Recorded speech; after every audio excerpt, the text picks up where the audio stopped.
Assalamualaikum warahmatullahi wabarakatuh. Kami dari kelompok 6 yang beranggotakan 4 orang, yang dimana 4 orang ini ada Andi Najwa Adjah, Nita, Indah Trianti, dan saya sendiri, Radia Mardia. Nah, kali ini kami akan menjelaskan beberapa layanan yang bersifat open source, layanan dari SAS, PAS, dan ISAS, yang dimana PAS itu platform as a service, yakni kita mengambil layanan doku. Dan yang kedua ada SAS, yakni software as a service. Kita di sini mengambil layanan Zimbra. Dan yang terakhir ISAS, IAS, yakni infrastruktur as a service, yang di sini kita mengambil Open Nebula. Untuk penjelasan lebih singkatnya, simak video berikut. Yang pertama adalah Zimbra, yang dimana Zimbra ini termasuk dari layanan SaaS, yakni Software as a Service, yang dimana Zimbra adalah platform email dan kolaborasi open source yang menyediakan fungsi seperti email, kalender, dan tugas.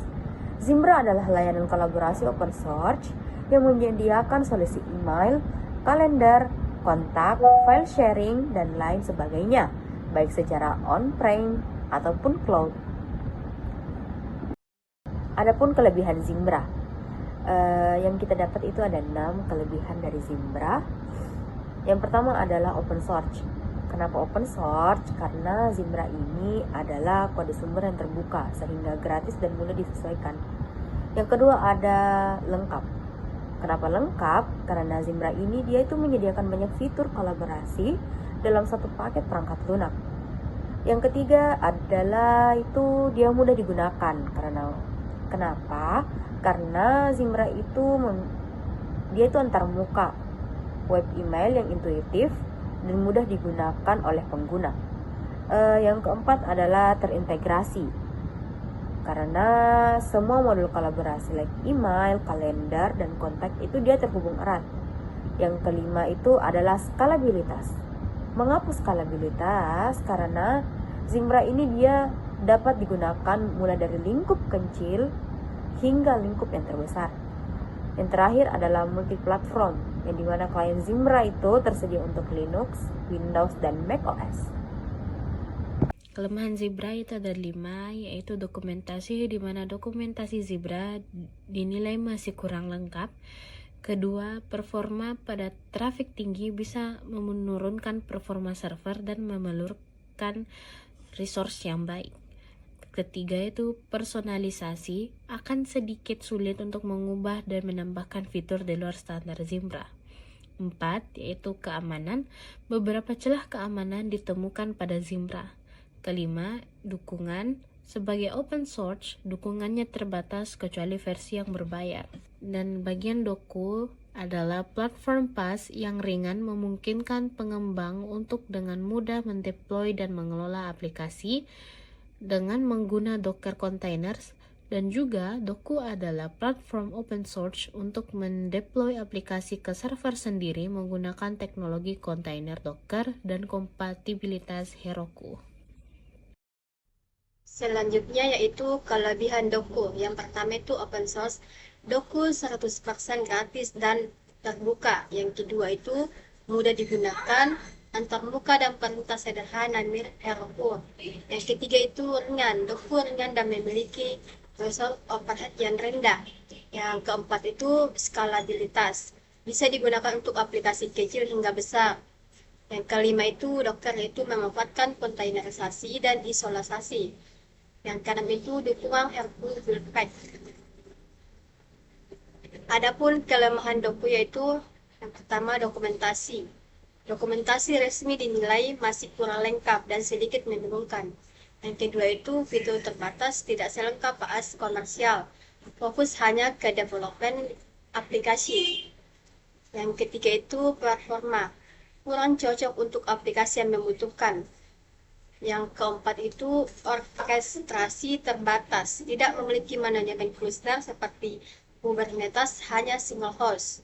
Dan yang terakhir itu dukungan. Sebagai open yang terbuka itu dukungannya terbatas kecuali menyewa jasa konsultasi.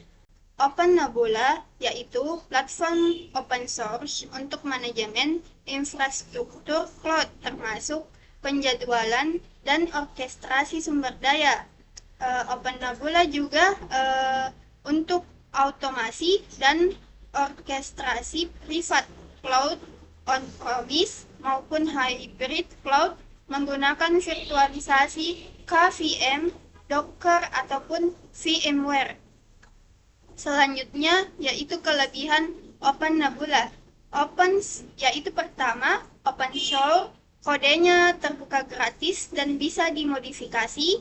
Kedua, on-premise cloud, yaitu cocok untuk membangun private cloud di data center. Ketiga, hybrid cloud, yaitu super integrasi dengan public cloud, AWS, Azure, dan sebagainya. Keempat, fleksibel, kompatibel berbagai hypervisor virtualisasi seperti KVM, VMware, LXD. Kelima, scalable, yaitu mampu manajemen ribuan node dan VM dalam skala enterprise. Keenam, fitur security, yaitu dilengkapi fitur jaringan, tersegmentasi, dan akses kontrol. Selanjutnya, yaitu kelemahan Open Nebula. Nah, yang pertama itu kompleksitas yang tinggi, instalasinya dan konfigurasi dan manajemen cukup rumit.